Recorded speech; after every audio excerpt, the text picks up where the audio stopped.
छान गावाकडची सकाळची सुरुवात झाली. खरंच खूप छान वाटते. सकाळी उठल्याबरोबर आहे ना, असं सरडं टाकणं, रांगोळी काढणं एकच नंबर वाटते. आई माझी ना सप्त्यामध्ये जाते. सकाळी 3 वाजेपासून जातात, तर ते 8-9 वाजेपर्यंत येतात.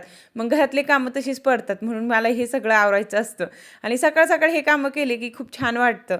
मला पण जायचं असतं सप्त्यामध्ये, पण लेकरं पण झोपलेले असतात आणि मग त्याला सोडून आपण जाऊ शकत नाही ना. तरी ते सडा, रांगोळी सगळं काही माझं आता करून झालेलं होतं. जेवणसुद्धा मला बनवायचं होतं. तर मस्त इथे ना बाजरीची भाकरी मी केल्या होत्या आणि मग आता आहे ना कढीसुद्धा बनवायची होती. तर चूलवर आहे ना खूप जास्त ऊन पडून जातं. एवढ्या उन्हात आहे ना बाहेर भाकरी करायला जर थोडंसं त्रास होतं, पण खायला छान लागतात. तर त्याच्यानंतर माझं हे आवरून घेतलं, अंघोळ वगैरे करून घेतली. जरी मी गॅसवर स्वयंपाक केला नव्हता, पण रात्रीचा तो खूप जास्त खराब झाला होता. म्हटलं चला त्यालाही घासून काढते. मस्त गॅस ओटा वगैरे सगळं काही स्वच्छ केलं आणि त्याच्यानंतर पाणीसुद्धा आलं होतं. खालचं पाणी आमचं भरून झालं होतं. वरती टेरेसवर टाक्याच ठेवलेल्या आहेत, तेच भराव्या लागतात आणि उन्हासाठी त्याने अशा टाक्याला काही कव्हर केलेल्या आहेत. तर पाणी वगैरे भरून झालं. तर चला आता इथेच मी एंड करते. भेटूया आता आपण उद्याच्या ब्लॉगमध्ये. तर चला बाय.